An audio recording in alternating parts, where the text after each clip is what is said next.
Episode 1156 to 1157 reborn in martial world. यह story मेरे channel edition पर अपलोड किए गया है। चलिए शुरू करते हैं और हाँ, लाइक कमेंट शेयर करना भूलिए। चित्र स्क्रॉल एक चमकदार रोशनी में बदल गया और मजबूत योद्धा की ओर बढ़ गया। उसके पीछे मौजूद आकाश को अवशोषित करने वाला दानव चिल्लाया और उस मजबूत योद्धा के मुंह पर ऊर्जा छोड़ दिया। इसके बाद उस योद्धा ने धीरे से मुड़कर अन्य तीनों को ठंडे भाव से देखा। वो धीरे धीरे दक्ष की ओर चला। उसके पीछे आकाश को अवशोषित करने वाला दानव भयानक लग रहा था। दक्ष साधना का अभ्यास कर रहा था। उसका राक्षसी इरादा लहरों में घूम रहा था और जिस चित्र स्क्रॉल का वो अध्ययन कर रहा था वो हिलने लगा। आकाश को अवशोषित करने वाला दानव दहाड़ा। ऐसा लग रहा था जैसे वो दक्ष को जिंदा खाना चाहता हो। गर्जना गर्जना। दक्ष के पीछे का राक्षस गुस्से में था। निगल जाओ, योद्धा ने गुस्से से चिल्लाते हुए कहा। उसका चित्र स्क्रॉल पहले ही खत्म हो चुका था, लेकिन दक्ष अभी भी खत्म होने से एक कदम दूर था। इसलिए आकाश को अवशोषित करने वाले दानव के पास अभी भी दक्ष के दानव को निगलने का समय था। आओ, दक्ष ने गुस्से से चिल्लाते हुए कहा। चित्र स्क्रॉल एक राक्षसी प्रकाश में बदल गया और उसके शरीर में घुस गया। फिर उसका दानव उग्र रूप से दहाड़ता हुआ आकाश की ओर भागा और राक्षस को अवशोषित कर लिया। आकाश को अवशोषित करने वाला दानव और बड़ा दानव एक दूसरे के सामने थे। दक्ष अचानक पलट गया और अपनी काली आंखों से युवक को देखा। बुरा नहीं, मैंने कभी नहीं सोचा था कि तुम इतनी जल्दी सीख जाओगे, उस युवक ने कहा। वो दूसरे दो लोगों की तरफ बढ़ा, जो तुरंत उठ खड़े हुए और उसकी तरफ देखने लगे। एक व्यक्ति ने पूछा, इसका क्या मतलब है? क्या वो व्यक्ति जिसने आकाश को अवशोषित करने वाले चित्र स्क्रॉल का अध्ययन किया था, उन पर हमला करना चाहता था, क्योंकि वो पहले ही समाप्त कर चुका था? कुछ नहीं, अगर आप यहाँ चित्र स्क्रॉल का अध्ययन कर सकते हैं तो मैं भी कर सकता हूँ, उस व्यक्ति ने कहा, इससे पहले कि वो क्रॉस लेग बैठ गया। दूसरे ने ठंडी आवाज में कराहते हुए कहा और फिर से बैठ गया। उसे इस बात का डर नहीं था कि दूसरा योद्धा उससे ज्यादा तेजी से सीख जाएगा। दूसरा व्यक्ति अध्ययन जारी रखता रहा, जैसे कुछ हुआ ही न हो, लेकिन वो थोड़ा घबराया हुआ था। दक्ष ने उन्हें देखा, लेकिन उसे अन्य चित्र स्क्रॉल की परवाह नहीं थी। दक्ष सोच रहा था कि बाहरी दुनिया में क्या चल रहा है, उसे जल्द ही निकलना था। दक्ष ने एक दीवार की ओर देखा, जिसमें एक दरवाजा लग रहा था।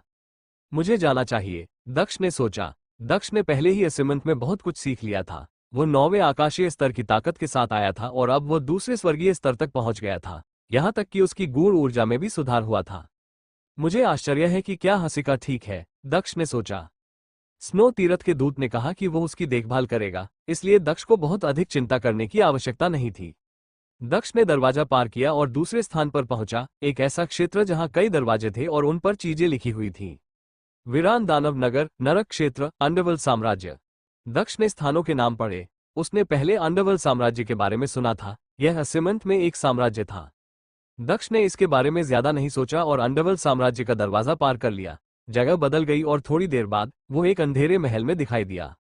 दक्ष महल से बाहर निकला और एक राजसी पहाड़ पर पहुंचा। दक्ष के बाहर आने पर वहां कई लोग उसका इंतजार कर रहे थे। लोग उसे घूर रहे थे। वह राक्षसी रोशनी से घिरा हुआ था, लेकिन वे उसे नहीं जानते थे। वो अंडरवर्ल्ड साम्राज्य के प्रवेश द्वार से दानव तीर्थस्थल पर नहीं गया था। तुम कौन हो? एक व्यक्ति ने दक्ष से पूछा। वो साम्राज्य का नेता था, एक साधना सम्राट। मेरा नाम अक्षांश है, दानव मंदिर के दूत ने मुझे यहां से बाहर आने के लिए कहा था, दक्ष ने शांति से कहा। उसने दक्ष के शरीर के चारों ओर की आभा का निरीक्षण किया और कुछ नहीं कहा। दक्ष साबित कर सकता था कि वह दानव तीरथ से था, इसलिए वे उसे अपमानित नहीं कर सकते थे। नेता ये भी जानता था कि दानव तीरथ अगर चाहे तो उसे मार सकता है, भले ही वो एक सम्राट हो। श्रीमान, मुझे विंध्याचल प्रांत जाना है, दक्ष ने कहा। क्या आप विंध्याचल से हैं? उस व्यक्ति ने पूछा। वो संशय में था क्योंकि उसने दक्ष को पहले कभी नहीं देखा था। मैं विंध्याचल से आया था और मैं स्नो तीर्थस्थल पर गया था, लेकिन मैं एक राक्षस योद्धा हूं, इसलिए मुझे दानव तीरथ पर भेज दिया गया, दक्ष ने समझाया। स्नो मंदिर और दानव मंदिर जुड़े हुए हैं? उस योद्धा ने पूछा। जैसे ही उसने बात खत्म की, एक योद्धा प्रकट हुआ और कहा, 12 मंदिर जुड़े हुए हैं, लेकिन केवल वे ही इसके बारे में जान सकते हैं जो 7वीं मंजिल पर पहुंच गए हैं। दक्ष ने पलटकर उस व्यक्ति की ओर देखा जो बोल रहा था। उसने उसे दानव मंदिर की 7वीं मंजिल पर देखा था। 12 मंदिर अब जुड़ गए हैं, सम्राट ने फुसफुसाते हुए कहा। उसने दक्ष की ओर देखा। दक्ष स्नो तीरथ से दानव तीरथ तक टेलीपोर्ट हो गया था, तो क्या उसके पास बर्फ कौशल भी था? मुझे नहीं पता था कि बर्फ सम्राट का अक्षांश नाम का एक बेटा भी है। मैंने कभी भी बर्फ सम्राट के बारे में नहीं सुना कि वो विंध्याचल प्रांत से किसी को स्नो तीरथ पर जाने की अनुमति देता हो। सम्राट ने कहा, अभी भी संदेहपूर्ण। मिस्टर, मैं विंध्याचल से आया हूँ, लेकिन मेरी गर्लफ्रेंड स्नो क्वीन की बेटी है। मुझे स्नो तीर्थस्थल में जाने की अनुमति इसलिए मिली क्योंकि मैं अपनी गर्लफ्रेंड के साथ था। दक्ष ने कहा, वो वास्तव में विंध्याचल वापस जाना चाहता था, इसलिए उसे ईमानदार होना पड़ा। मैं समझ गया, तुम और धीरेन्द्र साथ जा सकते हो, वह भी विंध्याचल जा रहा है। सम्राट ने एक युवक की ओर इशारा करते हुए कहा, वह भी जा रहा है? दक्ष ने कहा, सम्राटों की बैठक जल्द ही शुरू होने वाली थी और शाही संघ की बैठक भी शुरू होने वाली थी। मैं देवमारा पैलेस से हूं और मेरा नाम धीरेन्द्र है, चलो साथ चलते हैं। युवक ने मुस्कुराते हुए कहा, वह रहस्यमयी देवमारा पैलेस से थे, जो विंध्याचल के रक्तपात वाले हिस्से का एक प्रभावशाली शाही समूह था। ऐसा लगता है कि मैंने विंध्याचल को कम आंका है, दक्ष ने सोचा। विंध्याचल और सीमंत के बहुत सारे संबंध थे। धीरेन्द्र विंध्याचल के देवमारा पैलेस से आया था और वह दानव मंदिर में शामिल हो गया था। पीताम्बर और तुशिन भी शून्य क्षेत्र मंदिर में दिखाई दिए थे। उसने मंदिरों की पहली मंजिलों पर सभी को नहीं देखा था, लेकिन शायद वो उनमें से कुछ को जानता था जो वहां गए थे। इसके अलावा इसका मतलब था कि तुशिन और पीताम्बर के अलावा धीवर परिवार और नागल परिवार के कुछ अन्य सदस्य मंदिरों में गए थे, लेकिन वे 7वीं मंजिल तक नहीं पहुंचे थे। ठीक है, धन्यवाद, दक्ष ने धीरेन्द्र की ओर सिर हिलाते हुए कहा। धीरेन्द्र ने सम्राट की ओर सिर हिलाया और उसकी छवि चमक उठी। दक्ष तेजी से उसके पीछे चला गया। भाई अक्षांश, आपकी राक्षस साधना अविश्वसनीय है। मैंने आपको कभी क्यों नहीं देखा? आप किसका अनुसरण करते हैं? धीरेन्द्र ने मुस्कुराते हुए पूछा। मैं पहाड़ों में छिपकर दिन रात साधना कर रहा हूँ। मैं बहुत प्रसिद्ध नहीं हूँ और मैं विंध्याचल में बहुत कम समय के लिए ही आया हूँ, दक्ष ने समझाया। धीरेन्द्र जानता था कि दक्ष को इस बारे में बात करने का मन नहीं था, इसलिए उसने कुछ और नहीं पूछा। भाई अक्षांश, तुम दानव मंदिर की 8वीं मंजिल पर पहुंच गए। शायद तुम मुझे इसके बारे में कुछ बता सको, क्योंकि मैं बहुत उत्सुक हूं। धीरेन्द्र ने कहा, वो 7वीं मंजिल पर पहुंच गया था, लेकिन केवल दक्ष ही 8वीं मंजिल तक पहुंचने में कामयाब रहा था। कोई बात नहीं, 7वीं और 8वीं मंजिलें एक जैसी हैं। 7वीं मंजिल पर हमारे सामने 18 राक्षस सेनापति थे। 8वीं मंजिल पर 4 चित्र स्क्रॉल थे, जिनमें से प्रत्येक में एक महान राक्षस सम्राट की छवि थी। उन्हें समझने के बाद चित्र स्क्रॉल योद्धा के शरीर के साथ विलीन हो गए। दक्ष ने उत्तर दिया, महान दानव सम्राट चित्र स्क्रॉल। धीरेन्द्र ने कहा। धीरेन्द्र मुस्कुराया और कहा, क्या आपको उनमें से एक मिला? मुझे मिला, लेकिन मुझे नहीं पता कि मैं इसका क्या उपयोग कर सकता हूं। दक्ष ने कहा, हाँ, तुम मुझसे ज्यादा प्रतिभाशाली हो। धीरेन्द्र ने मुस्कुराते हुए कहा। वे जल्द ही मजबूत पहरेदारों वाले एक गुफा में पहुंच गए, लेकिन उन्होंने उन पर कोई ध्यान नहीं दिया। वे धीरेन्द्र को जानते थे, इसलिए उन्होंने उन्हें जाने दिया। वे दोनों प्रवेश द्वार पार कर गए, जो स्नो साम्राज्य के प्रवेश द्वार जैसा था, एक लंबा गलियारा। जल्दी ही वे एक चौराहे पर पहुंच गए। ये 12 सड़कों का जंक्शन था। दक्ष ने चारों ओर नजर घुमाते हुए कहा, पिछली बार जितने लोग थे उतने नहीं है। विंध्याचल में सम्राटों की बैठक और शाही संघ की बैठक जल्द ही होने वाली थी। दक्ष ने पूछा, सम्राटों की बैठक से पहले हमारे पास कितना समय है? ये कल है, धीरेन्द्र ने मुस्कुराते हुए कहा। अक्षांश भी सम्राटों की बैठक में जाना चाहता था? कहाँ? दक्ष ने पूछा। धीरेन्द्र ने दक्ष को अजीब तरीके से देखा। दक्ष को नहीं पता था कि सम्राटों की बैठक कहाँ थी। शायद वो सच कह रहा था कि वो विंध्याचल में केवल थोड़े समय के लिए था। पूर्वी विंध्याचल में धीवर परिवार पूर्वी विंध्याचल में मुख्य परिवार है और यह कार्यक्रम ब्लू रिज पर्वत चोटी पर आयोजित करने की योजना है, धीरेन्द्र ने बताया। पूर्वी विंध्याचल में धीवर परिवार, कैसा संयोग है? दक्ष ने सोचा। फिर दक्ष ने कहा, चलो जल्दी करो। फिर उसने मून विल चपलता तकनीक का उपयोग करके दौड़ना शुरू कर दिया। धीरेन्द्र ने दक्ष को देखा और फिर जमीन की ओर देखा। दक्ष भागते समय अपने पीछे निशान छोड़ रहा था, उनमें पवित्र निशान भी थे। मून विल चपलता तकनीक, दिलचस्प, धीरेन्द्र ने आश्चर्यचकित होकर सोचा। उसकी छवि चमकी और वो दक्ष के पास पहुंच गया। रास्ते में कोई भी नहीं था। पीताम्बर, तुशिन और अनय भी वहां है, दक्ष ने दूर से देखते हुए सोचा। उसने 1 दर्जन स्वर्गीय योद्धाओं को देखा, जिनमें से सबसे मजबूत योद्धा 6वें स्वर्गीय स्तर तक पहुंच गया था। वे सभी वापस विंध्याचल की ओर जा रहे थे। धीवर परिवार और नागल परिवार बहुत करीब लगते थे, दक्ष ने सोचा। विंध्याचल के प्रभावशाली समूह दक्ष के लिए रहस्यमय थे, वो उन शाही कुलों को समझ नहीं सका। भीड़ ने भी दक्ष और धीरेन्द्र को देखा। पीताम्बर ने दक्ष को देखा और मुस्कुराया। उसने कहा, महामहिम, हम फिर से मिल रहे हैं। दक्ष ने उसकी तरफ देखा। पीताम्बर 3वें स्वर्गीय स्तर तक पहुंच गया था और पहले से थोड़ा ज्यादा मजबूत था। वो शून्य क्षेत्र के मंदिर में गया था और शायद वहां उसने बहुत कुछ सीखा था। अनय ने 5वें स्वर्गीय स्तर को तोड़ दिया है। वो उस समय 10 सबसे मजबूत युवा योद्धाओं में से एक हुआ करता था, लेकिन वह भी 7वीं मंजिल तक नहीं पहुंच पाया। दृढ़ संकल्प, समझने की क्षमता और साधना स्तर सभी बहुत अलग चीजें हैं। दक्ष ने सोचा, भाई धीरेन्द्र, क्या वो देवमारा पैलेस से है? दक्ष के जवाब का इंतजार करने के बाद पीताम्बर ने पूछा। वो एक राक्षस योद्धा था, इसलिए वो देवमारा पैलेस से योद्धा हो सकता है। मैं और अक्षांश एक दूसरे को लंबे समय से नहीं जानते हैं, क्या आप भी उसे जानते हैं? धीरेन्द्र ने उदासीनता से पूछा। हाँ हाँ, मैंने उसे पिछली बार कुनलुन में देखा था। वो तब केवल 9वें आकाशीय स्तर तक ही पहुंचा था, लेकिन फिर भी मुझसे ज्यादा मजबूत था। पीताम्बर ने मुस्कुराते हुए कहा, अक्षांश और आपके स्तर समान है। मैं कल सम्राटों की बैठक में आपसे मिलने के लिए उत्सुक हूं। धीरेन्द्र ने कहा और फिर वो दक्ष के साथ चला गया। अक्षांश, पीताम्बर ने हंसते हुए और दक्ष को देखते हुए सोचा। उसने कहा, दक्ष की मृत्यु हो गई और अचानक एक अक्षांश प्रकट हुआ। विंध्याचल और असीमंत में प्रतिभाएं उभर रही हैं। दक्ष या अक्षांश दोनों मर जाएंगे क्योंकि धीवर परिवार और नागल परिवार अपने दुश्मनों को नष्ट कर देंगे। तुशिन ने कहा, हाँ हाँ बिल्कुल। पीताम्बर ने कहा, भविष्य उनका था। 1 घंटे बाद दक्ष और धीरेन्द्र निकास द्वार पर पहुंचे। असीमंत की तरह ही यहां भी कई निकास द्वार थे, असीमंत से भी ज्यादा। सभी निकास द्वार एक प्रभावशाली शाही समूह का प्रतिनिधित्व करते थे। वे सड़कें पूर्वी विंध्याचल में धीवर परिवार और इम्मोर्टल हेवनली पैलेस तक जाती हैं। अगर हम समय पर बैठक में पहुंचना चाहते हैं तो हमें वहां जाना चाहिए। धीरेन्द्र ने कहा, हमें धीवर परिवार या इम्मोर्टल हेवनली पैलेस से होकर जाना होगा? दक्ष ने पूछा, वास्तव में हमें एक रास्ता चुनना होगा। आप कौन सा चुनना चाहते हैं? धीरेन्द्र ने पूछा, मैं सबसे पहले इम्मोर्टल हेवनली पैलेस में जा रहा हूं। दक्ष ने कहा। धीरेन्द्र ने उसे देखा और कहा, अक्षांश, इम्मोर्टल हेवनली पैलेस के सम्राट बहुत बीमार है, इसलिए वहां जाना खतरनाक है। आपको धीवर परिवार में जाना चाहिए।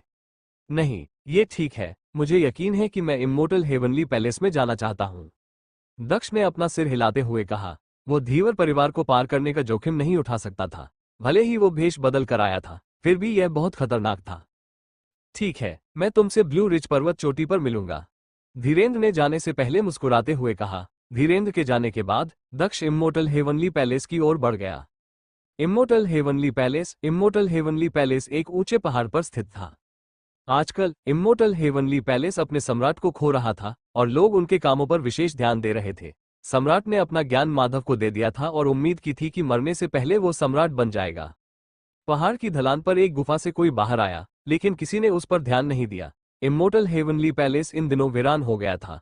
बेशक वहां जाने के लिए एक टेलीपोर्टेशन पोर्टल था, लेकिन उन्हें इसकी रखवाली करने की जरूरत नहीं थी।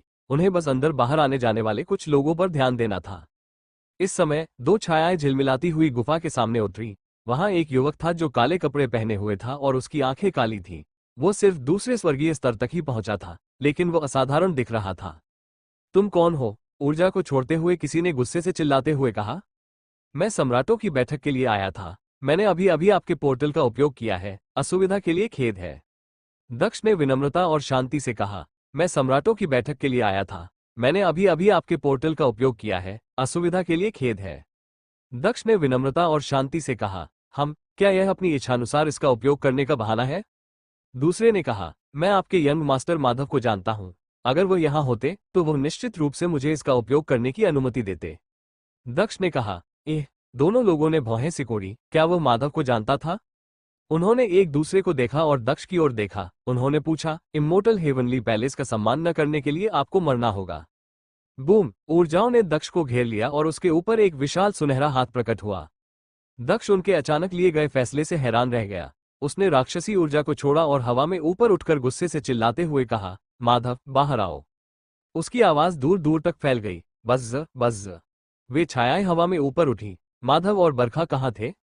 तुम सच में मरना चाहते हो? दोनों योद्धा दक्ष की ओर दौड़े और चिल्लाते हुए कहा। दक्ष ने हवा की गूढ़ ऊर्जा छोड़ी और उनसे दूर भाग गया। क्या हो रहा है? एक मध्यम आयु वर्ग के आदमी ने दक्ष को देखकर चिल्लाते हुए कहा। वो टेलीपोर्टेशन पोर्टल का उपयोग करके बिना अनुमति के हमारे क्षेत्र में घुस आया। मुझे नहीं पता कि वो कहां से है। 2 लोगों ने कहा। मैं माधव को ढूंढ रहा हूं, दक्ष ने कहा। आदमी ने उसे ठंडे अंदाज में देखा और कहा, तुम बिना अनुमति के इम्मोर्टल हेवनली पैलेस में प्रवेश कर गए, इसलिए मैं सहमत हूं। तुम्हें मरना होगा। ठीक है, सभी ने सिर हिलाते हुए कहा। रुको, किसी ने गुस्से से चिल्लाते हुए कहा। एक युवक बढ़िया कपड़े पहने हुए दिखाई दिया। वो माधव था। माधव ने भीड़ को और फिर दक्ष की ओर देखा। फिर उसने कहा, तुम मुझे क्यों ढूंढ रहे हो? दक्ष ने एक हॉट यूनिट बोतल निकाली और उसे माधव पर फेंक दिया। माधव ने बोतल पकड़ी और उस परिचित शराब की सुखद खुशबू को सूंघा। माधव ने बोतल तोड़ दी और शराब को पी लिया। उसका चेहरा तुरंत लाल हो गया। बहुत स्वादिष्ट है। क्या आपके पास और भी है? माधव ने मुस्कुराते हुए पूछा। हाँ, ड्रैगन माउंटेन साम्राज्य में बहुत कुछ था। दक्ष ने कहा। एक और हॉट यूनिट की बोतल निकाली और इसे माधव पर फेंक दिया। मैं उन्हें रख लूंगा, मैं अब ज्यादा नहीं पीता, माधव ने कहा। वो जानता था कि यह भेष बदलकर दक्ष था। चूंकि कोई मुझे देखना चाहता है तो तुम उन्हें क्यों मारना चाहते हो? माधव ने दो योद्धाओं से कहा। इम्मोर्टल हेवनली पैलेस में उसके पास शक्ति थी, क्योंकि उसने सम्राट की शिक्षाएं प्राप्त की थी। वो पहले ही चौथे स्वर्गीय स्तर तक पहुंच चुका था। हालांकि सम्राट माधव को सम्राट बनते नहीं देख पाएंगे। वो शायद ज्यादा से ज्यादा 10 साल और जीवित रह पाए। बूढ़े आदमी ने माधव को पहले से ही मजबूत बनाने के लिए बहुत प्रयास किए थे। इधर माधव की बात सुनने के बाद उन्होंने घबराकर जवाब दिया। वो बिना अनुमति के अंदर आया था। वे सही कह रहे हैं, जो लोग बिना अनुमति के अंदर आते हैं उन्हें मरना ही पड़ता है, खासकर ऐसे समय में। मध्यम आयु वर्ग के व्यक्ति ने शांति से कहा। मैंने आपसे कुछ नहीं पूछा। माधव ने मध्यम आयु वर्ग के व्यक्ति से कहा। माधव, अपने बड़ों का सम्मान करो। तुम बरखा के भावी पति हो, इसलिए तुम्हें मुझे चाचा कहना चाहिए। मध्यम आयु वर्ग के व्यक्ति ने कहा। अभी मैं इम्मोर्टल हेवनली पैलेस का यंग मास्टर हूं, इसलिए अपने शब्दों पर ध्यान दें। माधव ने कहा। अधेड़ उम्र का आदमी अवाक था, लेकिन माधव ने उसकी बात अनसुनी कर दी। वो उन दो योद्धाओं की ओर चला गया जिन्होंने दक्ष को मारने की कोशिश की थी। तुम सम्मानजनक नहीं हो। तुमने मेरे सामने सिर नहीं झुकाया और तुमने मेरा अपमान किया। इस तरह तुमने सम्राट का अपमान किया है। तुम्हें मर जाना चाहिए। माधव ने कहा। उनमें से एक पीछे हट गया, लेकिन साथ ही ऐसा लगा जैसे वह लकवाग्रस्त हो गया हो। एक विशाल हाथ ने उसके सिर पर वार किया और वह फट गया। दूसरे का चेहरा मौत की तरह पीला पड़ गया। भागने की कोशिश करते हुए उसकी छवि चमक उठी, लेकिन माधव ने उसे पकड़ लिया और उसे थप्पड़ मार दिया। फिर उसका शरीर फट गया। कितना मजबूत, दक्ष ने सोचा। वे दोनों 6वें स्वर्गीय स्तर तक पहुंच गए थे और वे इम्मोर्टल हेवनली पैलेस के अंदर मजबूत योद्धा थे, लेकिन माधव के सामने वे केवल कीड़े थे। बूढ़ा आदमी अभी मरा नहीं है। अगर कोई उसका अनादर करेगा तो मैं उसे मार डालूंगा, माधव ने कहा। फिर उसने दक्ष की ओर सिर हिलाया। दक्ष ने माधव का पीछा किया और वे चले गए। अधेड़ उम्र का आदमी वहीं बैठा रह गया और उसका चेहरा खट्टा हो गया। माधव भयानक होता जा रहा था और उसका शाही अमर शरीर एक ताकतवर ताकत था। बरखा के चाचा को चिंता थी कि उसे सत्ता का अपना हिस्सा नहीं मिलेगा। इधर माधव ने दक्ष को पहाड़ से दूर ले जाकर पीछे मुड़कर दक्ष को देखा। दक्ष ने भी उसे देखा और फिर वे मुस्कुराए। माधव ने धार्मिकता का वस्त्र पहना हुआ था, जबकि दक्ष ने काले रंग का राक्षसी वस्त्र पहना हुआ था। अब मुझे पता है कि अगर उन्होंने तुम्हें मारने की कोशिश की होती तो यह आसान नहीं होता, माधव ने हंसते हुए कहा। फिर उसने कहा, तुम कैसे हो? मैं ठीक हूं, लेकिन स्थिति आपके लिए कठिन लग रही है। दक्ष ने कहा। आप शायद जानते होंगे कि सम्राट चाहते थे कि मैं उनका वंशज बनूं, लेकिन बहुत से लोग ऐसा नहीं चाहते थे। वे सम्राट की मृत्यु के बाद इम्मोर्टल हेवनली पैलेस से खजाने चुराना चाहते थे, माधव ने कहा। दक्ष ने सिर हिलाया। धीरेन्द्र ने उसे बताया था कि इम्मोर्टल हेवनली पैलेस खतरनाक था। सम्राट मरा नहीं था, लेकिन ये केवल कुछ दिनों, महीनों या शायद वर्षों की बात थी। फिर कुछ देर बात करने के बाद वे दोनों वहां से चले गए। अगले दिन ब्लू रिज पर्वत शिखर अत्यधिक ऊंचाई पर स्थित था, इतना ऊंचा कि वह बादलों को भेदता था। ब्लू रिज पर्वत शिखर के सामने 36 पहाड़ थे और हर पहाड़ की चोटी पर एक पठार था। पहाड़ों के बीच एक गहरी घाटी थी। ये पहाड़ प्राकृतिक रूप से नहीं बने थे, मानो किसी ने इन्हें बनाया हो। प्रत्येक पठार पर संभवतः 1 लाख लोग रहते थे और 36 पहाड़ों के बीच की घाटी सैकड़ों किलोमीटर लंबी थी, जो इससे भी अधिक लोगों से भरी हुई थी। इस समय पूर्वी दिशा में लोगों का एक समूह था। उनमें एक युवक था जो काले रंग का वस्त्र पहने हुए था और उसकी आंखें काली थीं। जाहिर है ये दक्ष था। विंध्याचल में हर कोई सम्राटों की बैठक के लिए आया है। दक्ष ने भीड़ के लोगों के चारों ओर नजर डालते हुए सोचा। कुछ लोग पहले से ही उस पहाड़ पर लड़ रहे हैं, भले ही सम्राटों की बैठक अभी तक शुरू नहीं हुई है। किसी ने पहाड़ की चोटी की ओर इशारा करते हुए कहा। वहां बहुत बड़ी लड़ाई चल रही थी और खून बह रहा था। हे, विंध्याचल के सभी प्रभावशाली समूह अब दुश्मन हैं। धीवर परिवार और नागल परिवार ने विंध्याचल के क्रूर हिस्से में वर्धन परिवार से लड़ाई की। बाकी सभी समूहों ने बेस्टियल इंपीरियल पैलेस से लड़ाई की। आकाश नगर ने क्षितिज दिव्य महल और धीवर परिवार के खिलाफ लड़ाई लड़ी। उन समूहों के योद्धा एक दूसरे को मारने के लिए बहुत जल्दी में हैं। केवल स्वर्गीय स्तर के शीर्ष पर स्थित योद्धा और सम्राट ही खुद को नियंत्रित करने की कोशिश करते हैं। दक्ष के बगल में किसी और ने कहा। यद्यपि सम्राटों की बैठक कुछ ही घंटों में शुरू होने वाली थी, लेकिन हालात पहले से ही गर्मा रहे थे। दक्ष ने चारों ओर नजर घुमाई। वो उन लोगों को ढूंढ रहा था जिन्हें वह जानता था, लेकिन वहां बहुत सारे लोग थे जिन्हें देखना मुश्किल था। किसी ने कहा, क्या अविश्वसनीय लोगों का समूह है? दक्ष ने पलटकर देखा और सफेद कपड़े पहने लोगों के एक समूह को देखा, जिन्होंने अपने चेहरे को घूंघट से ढका हुआ था। हेवनली डिजायर पैलेस की खूबसूरत लड़कियां। चलो उन्हें देखने चलते हैं, शायद हम उनकी कुछ इच्छा कौशल का आनंद लें। किसी ने हंसते हुए कहा। हालांकि हेवनली डिजायर पैलेस की सभी लड़कियां कामधातु का अभ्यास नहीं करती थीं, इच्छा और जुनून के 6 स्वर्ग, लेकिन उन सभी के पास इच्छा से संबंधित अलग अलग कौशल थे। बहुत से लोग जानते थे कि उनके पास हसिका के साथ सोने का कोई मौका नहीं था, लेकिन वे अभी भी उसे देख सकते थे। हेवनली डिजायर पैलेस की लड़कियां 36 पहाड़ों में से एक पर उतरी, उनके पीछे प्रशंसकों का एक समूह था। दक्ष भी अपने पहाड़ पर उतरा और हसिका की तलाश की। वो यहाँ नहीं है, शायद वो मंदिर से वापस नहीं आई है या उसके साथ कुछ और हुआ है। दक्ष ने सोचा, जब तक हसिका मंदिर में थी तब तक वो उसके बारे में चिंता नहीं करेगा। एक बार जब वो मंदिर से चली गई तो उसके साथ कई चीजें हो सकती थी, जिसमें बर्फ सम्राट या स्नो क्वीन भी शामिल थी। चूंकि हसिका ने वहां जाने का फैसला किया है, इसलिए उसने ये भी तय किया होगा कि यह सुरक्षित होगा। दक्ष ने खुद को खुश करने की कोशिश करते हुए सोचा, हसिका एक होशियार लड़की थी, इसलिए वो जानती थी कि वह क्या कर रही है। नमस्ते सुंदर और दिव्य लड़कियों, किसी ने कहा। फिर वो लड़कियों के सामने उतरा। लड़कियां उसे देखकर खुश नहीं थीं, इसलिए वो चर्च ऑफ डिजायर से होना चाहिए। कृपेश, दक्ष ने सोचा। वो पहले ही तीसरे स्वर्गीय स्तर तक पहुंच चुका था। ऐसा लगता है कि उसने फॉर्चून सिटी के बाद कोई समय बर्बाद नहीं किया, खासकर सम्राटों की बैठक से पहले। दक्ष ने भी कोई समय बर्बाद नहीं किया था। जब वो पहली बार फॉर्चून सिटी में गया था तो वो केवल 5वें आकाशीय स्तर तक ही पहुंचा था और कोई भी उसे नहीं जानता था। कुछ लोगों ने उसे तब नोटिस करना शुरू किया जब उसने रिद्धिमा के खिलाफ लड़ाई लड़ी, लेकिन तब विंध्याचल के 10 सबसे मजबूत युवा योद्धा सभी 8वें या 9वें आकाशीय स्तर तक पहुंच चुके थे। अब दक्ष पहले ही दूसरे स्वर्गीय स्तर के शीर्ष पर पहुंच चुका था और दक्ष हर दिन मजबूत होता जा रहा था। इधर लड़कियों ने चर्च ऑफ डिजायर के लड़कों को देखा, लेकिन उन्हें अनदेखा कर दिया। हसिका कहाँ है? मुझे उसकी याद आती है। क्या अब उसका कोई बॉयफ्रेंड है?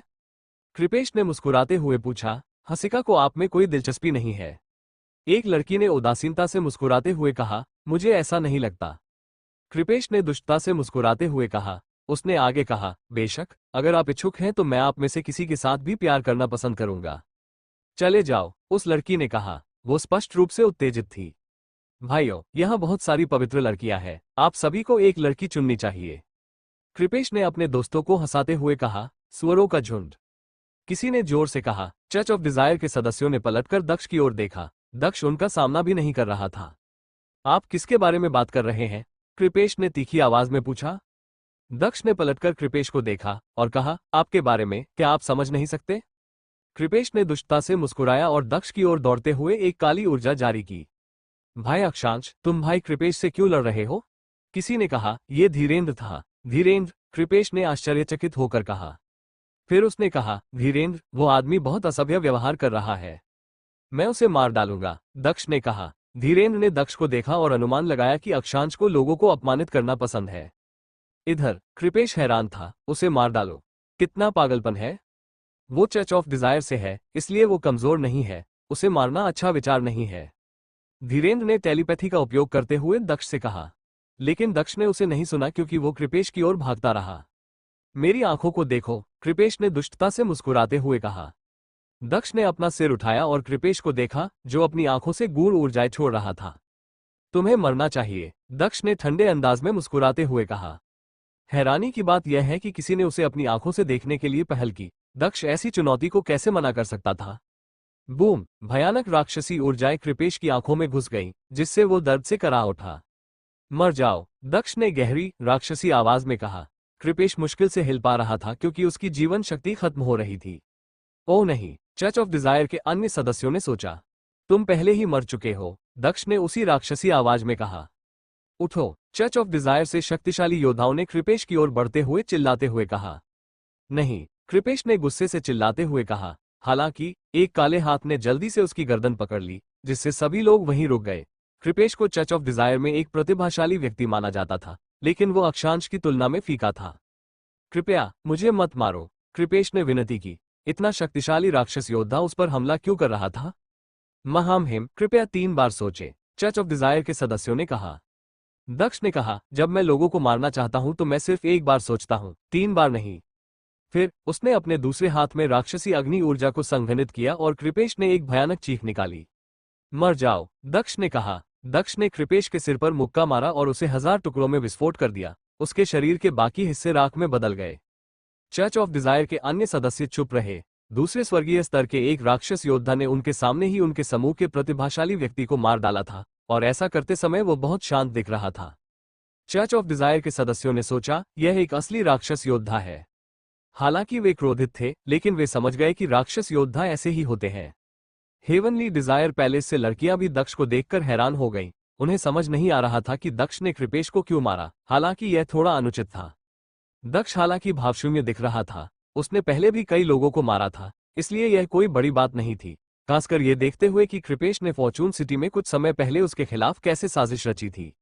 दक्ष हालांकि भावशून्य दिख रहा था, उसने पहले भी कई लोगों को मारा था, इसलिए यह कोई बड़ी बात नहीं थी, खासकर यह देखते हुए कि कृपेश ने फॉर्चून सिटी में कुछ समय पहले उसके खिलाफ कैसे साजिश रची थी।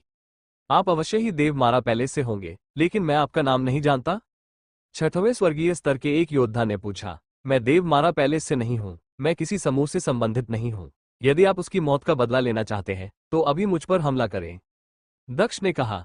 छठवें स्वर्गीय स्तर के योद्धा ने चिल्लाते हुए कहा। उसने कहा, तुमने कृपेश को मार दिया है, इसलिए तुम्हें मर जाना चाहिए। उसे मार डालो, मरो। वे एक के बाद एक चिल्लाए और दक्ष पर अत्याचार करने के लिए ऊर्जा को उग्रता से छोड़ दिया। बूम! दक्ष ने एक कदम आगे बढ़ाया और अधिक राक्षसी ऊर्जा जारी की। मृत्यु अभिशाप! दक्ष ने भीड़ की ओर देखते हुए कहा। समूह के सबसे कमजोर योद्धाओं को तुरंत महसूस हुआ कि उनके शरीर में कुछ अजीब चल रहा है, जैसे कि उनका जीवन खत्म हो रहा हो। मर जाओ! दक्ष ने गुस्से से चिल्लाते हुए कहा। उसकी आवाज से निकलने वाली ध्वनि तरंगों ने कुछ लोगों पर बमबारी की, उन्हें तिनके की तरह गिरा दिया। दक्ष को केवल एक शब्द चिल्लाना था और वह एक साथ 4 स्वर्गीय योद्धाओं को मार सकता था। उनमें से एक तो तीसरे स्वर्गीय स्तर तक भी पहुंच गया था। मैं मृत्यु की गूढ़ ऊर्जाओं को महसूस कर सकता था, किसी ने कहा। दक्ष ने उस चीख में शाप देने वाली ऊर्जाओं के साथ साथ मृत्यु शक्ति को भी संघनित कर दिया था, यहां तक कि अन्य प्रकार की ऊर्जाएं भी थीं जिन्हें वे निर्धारित नहीं कर सके। वो अपने जैसे ही स्तर के लोगों को सिर्फ एक नजर से मार सकता है। विंध्याचल में ऐसे अविश्वसनीय योद्धा कब से हैं? किसी ने कहा। आप कौन है? भीड़ ने पूछा। वो एक काला जादूगर है। मैंने उसे पहले भी देखा है जब मैं कुनलुन में था। वो तब स्वर्गीय स्तर तक नहीं पहुंच पाया था, लेकिन उसने पीताम्बर से लड़ाई की थी। उन दोनों ने अपनी दृष्टि कौशल का इस्तेमाल किया और पीताम्बर फिर भी हार गया। किसी ने कहा। इस समय चर्च ऑफ डिजायर के सभी सदस्य एक दुष्ट ऊर्जा जारी कर रहे थे, लेकिन दक्ष ने उनकी दिशा में हवा में मुक्का मारना शुरू कर दिया। वो एक राक्षसी राजा मुक्का इस्तेमाल कर रहा था, जिसमें विस्फोटक शक्ति थी। 5वें स्वर्गीय स्तर या उससे नीचे का कोई भी व्यक्ति इसे रोक नहीं सकता था। काबूम! एक और शरीर फट गया। कुछ ही समय में चर्च ऑफ डिजायर के 1 दर्जन सदस्य मर गए। बाकी लोग अब और लड़ना नहीं चाहते थे, इसलिए वे भागने लगे। उन राक्षसी मुक्कों में 3 अलग अलग प्रकार की गूढ़ ऊर्जाएं शामिल थीं, जिनमें शामिल है स्तर 5 राक्षसी गूढ़ ऊर्जाएं, स्तर 4 वीरान गूढ़ ऊर्जाएं और स्तर 3 मृत्यु गूढ़ ऊर्जाएं। आप कौन हैं? छठवें स्वर्गीय स्तर के योद्धा ने पूछा। उसका दिल जोर से धड़क रहा था। दक्ष अजेय था, अकेले दूसरे स्वर्गीय स्तर की ताकत के साथ। उसके पास पहले से ही 5वें स्तर की राक्षसी गूढ़ ऊर्जाएं थीं, साथ ही कई अन्य प्रकार की गूढ़ ऊर्जाएं भी थीं। अगर तुम मरना नहीं चाहते तो बस चले जाओ। इसके अलावा हेवनली डिजायर पैलेस की लड़कियां शुद्ध और पवित्र दिव्य प्राणी है। अगर तुम सुअरों ने फिर से अपने घृणित शब्दों से उन्हें अपमानित करने की हिम्मत की तो मैं तुम सबको मार डालूंगा। दक्ष ने आक्रामक रूप से कहा। चर्च ऑफ डिजायर के सदस्य चुप रहे और चले गए।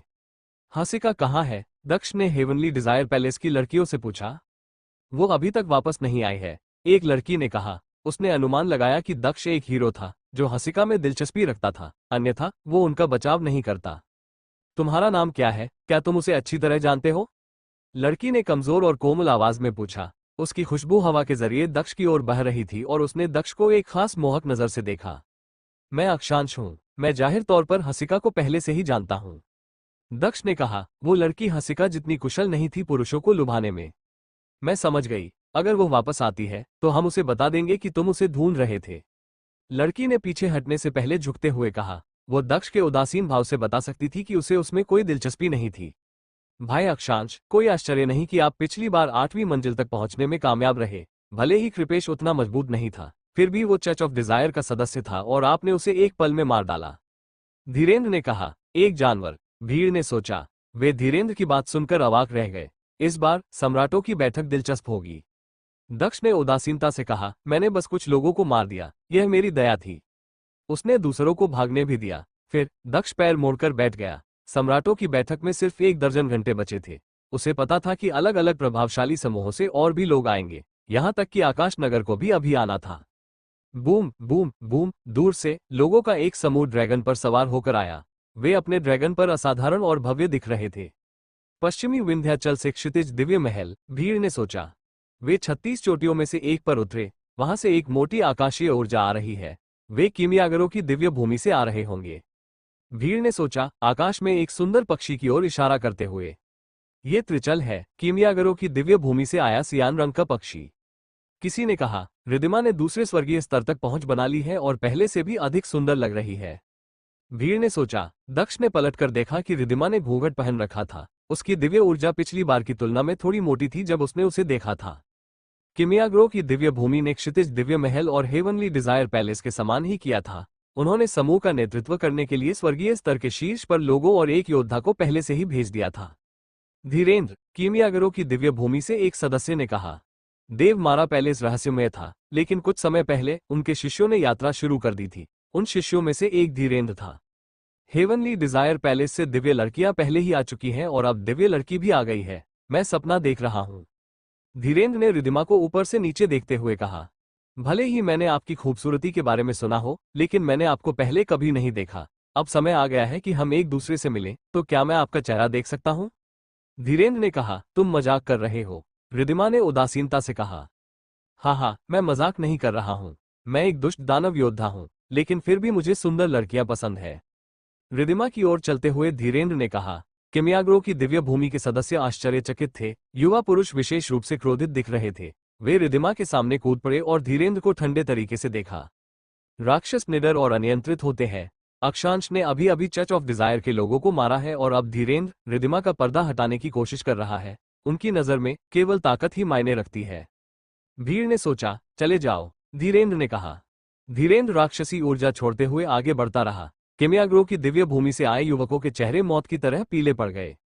हिम्मत है तो कोशिश करो, एक उग्र आवाज ने चिल्लाते हुए कहा। अचानक चमकदार रोशनियां दिखाई दी। क्या घटिया कौशल है, धीरेन्द्र ने कहा। वह आगे बढ़ता रहा। उसके पैरों के नीचे जमीन टूट रही थी। उसने अपनी मुठ्ठियां उठाई और राक्षसी ऊर्जाएं सीटी बजाती रही।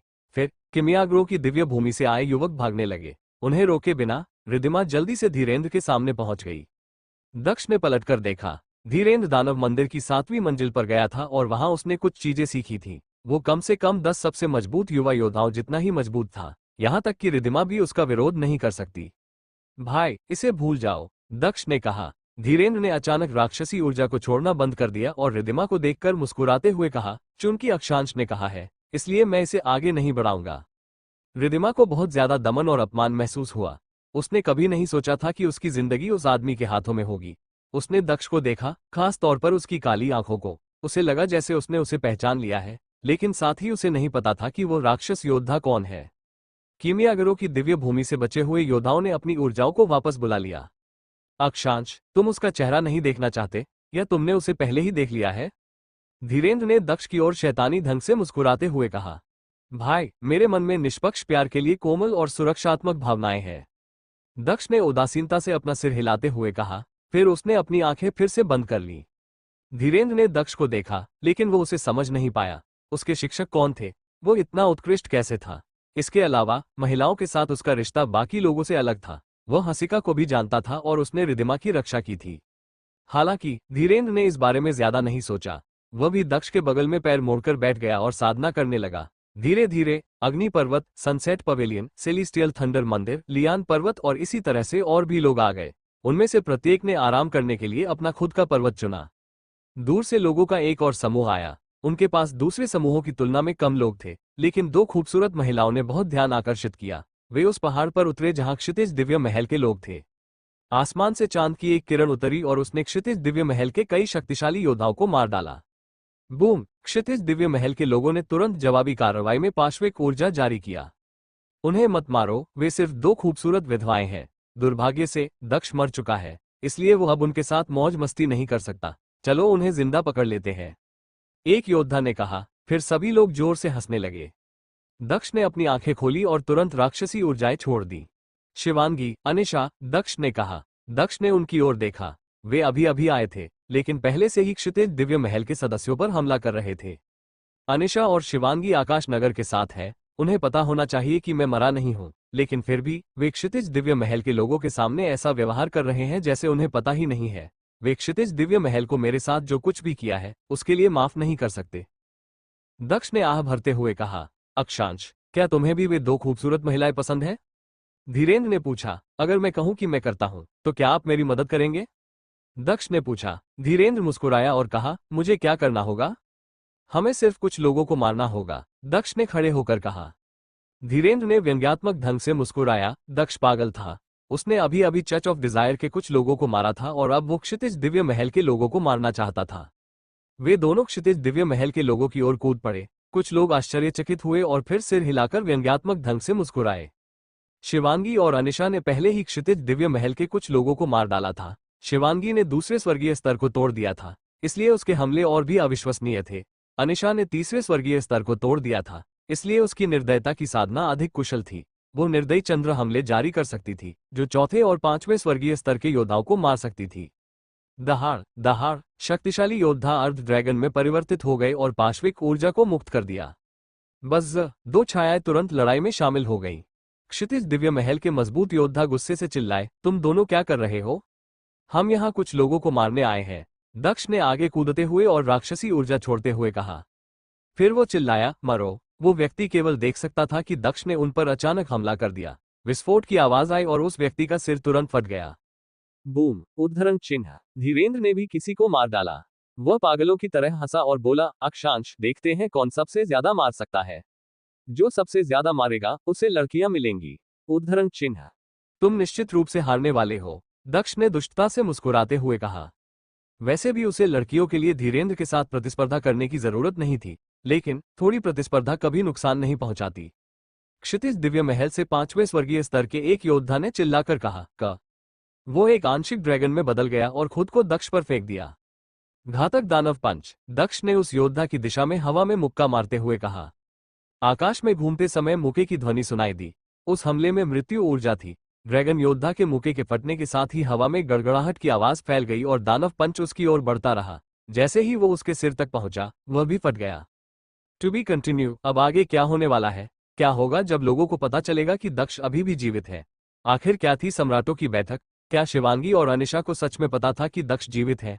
आपको क्या लगता है, क्या होंगे इन सभी सवालों के जवाब? हमें कमेंट बॉक्स में कमेंट करके जरूर बताएं और सभी सवालों के जवाब जानने के लिए सुनते रहिए रिबॉन इन मार्शल वर्ल्ड, सिर्फ मेरे चैनल एडिशन पर। और सब्सक्राइब जरूर से करें, लाइक करें, शेयर करें और कमेंट करें।